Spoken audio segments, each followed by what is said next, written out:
আসসালামু আলাইকুম সম্মানিত দর্শক, আমরা আজকে এসেছি আমাদের একজন কিষানী বোনের বাসায়, নাম জান্নাতুল ফেরদৌস। আমরা দেখতে পাচ্ছি যে আপা খুব সুন্দরভাবে বস্তায় ওল লাগিয়েছে, যেটি একটি ব্যতিক্রম কার্যক্রম। আচ্ছা আপা, আপনি এই ধারণাটা কোথায় পেলেন যে বস্তায় ওল লাগানোর? এই ওলের চারাগুলো আমাদের কৃষি অফিসার, উপসহকারী কৃষি অফিসার থেকে এই ওলের চারাগুলো পেয়েছি এবং চারাগুলো রোপণ করেছি। তিনি আমাকে শিখিয়েছেন কিভাবে এগুলো লাগাতে হবে এবং কিভাবে এর পরিচর্যা করতে হবে। আমি মোহাম্মদ সাইফুর রহমান, উপসহকারী কৃষি অফিসার, শিবগঞ্জ, বগুড়া। আমরা কৃষি সম্প্রসারণ অধিদপ্তর থেকে নিত্য নতুন প্রযুক্তি ও কলা কৌশল বিস্তারে কাজ করে থাকি। তো আমরা জানি যে বস্তা পদ্ধতিতে বিভিন্ন প্রকার ফসলের আবাদ দিন দিন বেশ জনপ্রিয় হচ্ছে।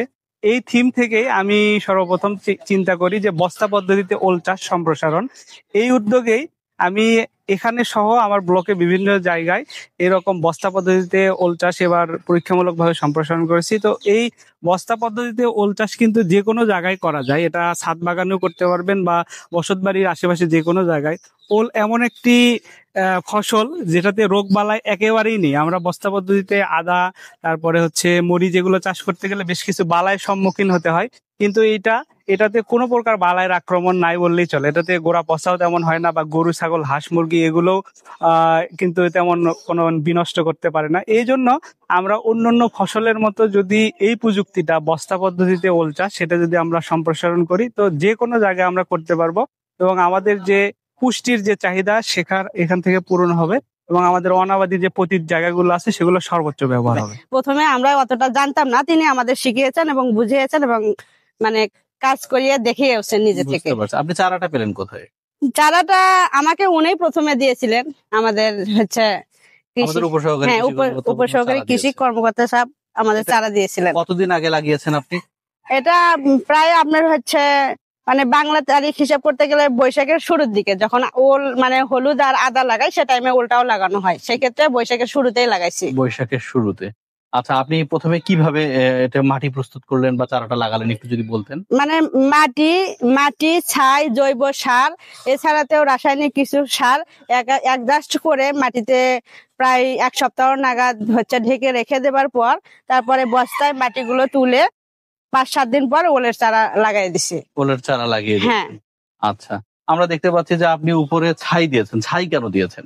ছাইটা দেওয়ার এজন্য কারণ ছাই দিলে গাছের গোড়ায় অনেকটা পুষ্টি হয়, এছাড়াতেও ছাই দিলে পর গাছে জন্ম নেয় না, মানে সেই ক্ষেত্রে নিড়ানের ঝামেলা থাকে না, অনেকটা সুবিধা হয়। মুরগি মাটিটা হাঁচড়িতেও পারে না, ছাইয়ের জন্য গাছটাও সুন্দর হয় এবং পর গাছাও জন্ম নেয় না।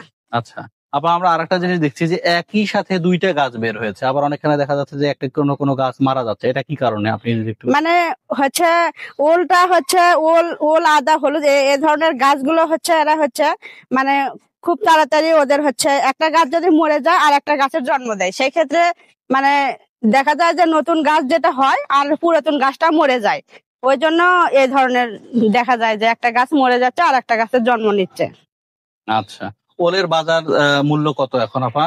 ওলের বাজার সব জিনিসেরই মানে যখন বেশি চাহিদা থাকে তখন একটু দাম তো কমে থাকে, আর যখন কম চাহিদা থাকে সেই ক্ষেত্রে বলা যায় যখন নতুন নতুন ওল নামে সেই ক্ষেত্রে ওলের বাজার চাহিদা 80 টাকা কেজি সচরাচর থাকে। আর যদিও সর্বনিম্ন বাজার হিসেব করতে গেলে 50 টাকা পর্যন্ত থাকে। একটা ওলের ওজন প্রায় 7 থেকে 8 কেজিও হয়। যদি ভালো ফলাফল হয় সেই ক্ষেত্রে ওলের অনেক মূল্য আছে। বুঝতে পেরেছি। সম্মানিত দর্শকবৃন্দ, আপনারা খেয়াল করে দেখলেন যে ওল কিন্তু আসলে একটি পুষ্টি সমৃদ্ধ ফসল এবং এটি আঁশ জাতীয় একটি ফসল। এটি কিন্তু সচরাচর বাজারে যেটি পাওয়া যায়, আমরা যদি বস্তায় প্র্যাকটিস করি, অর্থাৎ বস্তায় আবাদ করার প্র্যাকটিস করি, তাহলে সহজেই আমরা বাসা বাড়িতে বা বাড়ির ছাদে সহজেই আমরা ওল আবাদ করতে পারবো। এবং আমাদের এই কিষানী বোন কিন্তু দেখিয়ে দিয়েছেন যে আসলে কিভাবে বস্তায় ওল আবাদ করা যায়। এটি যেমন আমাদের পারিবারিক পুষ্টির যে চাহিদাটা এটি মেটাবে, পাশাপাশি আমাদেরকে আর্থিকভাবে পরিবারকে একটি সক্ষম হতে বা সামর্থ্যবান হতে আমাদেরকে সহযোগিতা করবে। তো আমরা আশা করব যে আপনারা বস্তায় ওল আবাদ করে আমাদের যে পারিবারিক পুষ্টি চাহিদা এবং ভিন্ন ধর্মী একটি ফসল উৎপাদনে ভূমিকা রাখবেন, এই প্রত্যাশায় সকলকে ধন্যবাদ।